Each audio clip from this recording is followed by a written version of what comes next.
Assalamualaikum, jumpa lagi dengan video Bengkel Logika.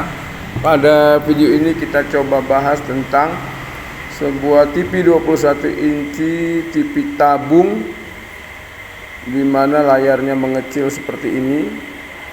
Kemudian kita coba cari kira-kira penyebabnya apa. Pada perbaikan ini saya hanya mengambil metode dengan melihat komponen, kemudian kalau kira-kira rusaknya itu rumit atau mengganti spare part yang cukup banyak, maka pekerjaan ini mungkin saya batalkan. Karena di sini saya mau menunjukkan bahwa dengan hanya mengganti komponen yang secara fisik itu rusak, maka kita bisa mengatasi permasalahan dari elektronik. Artinya mungkin ada faktor keberuntungan di sini.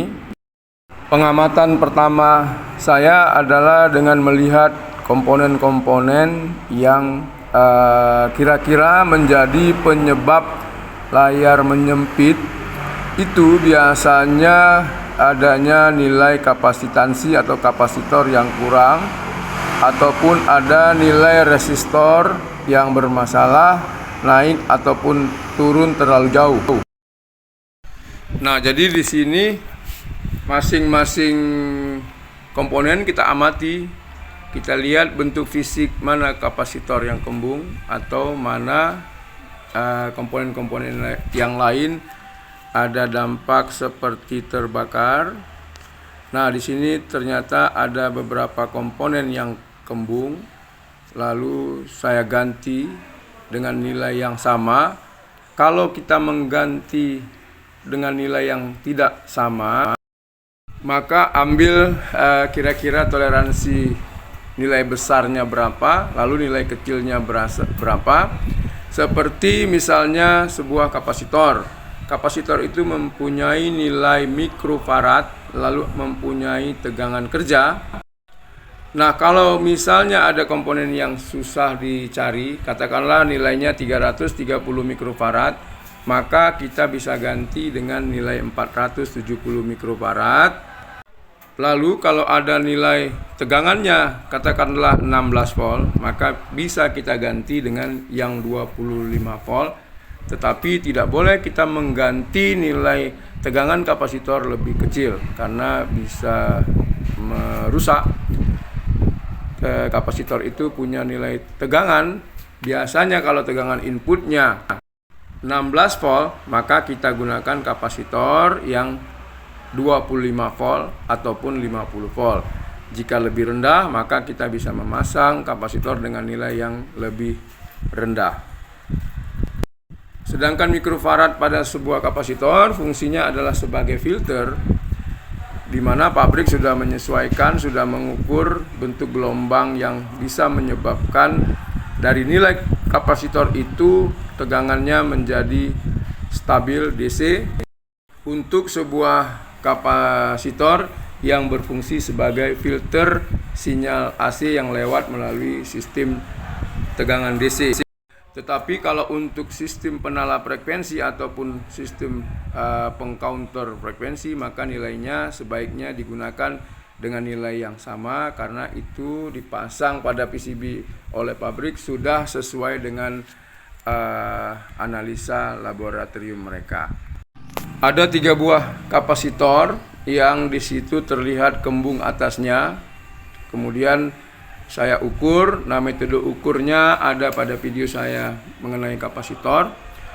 Lalu saya eksekusi saja, saya ganti ketiga kapasitor itu, sambil setelah itu saya cari lagi kira-kira mana kapasitor yang bermasalah dengan kembung ataupun putus.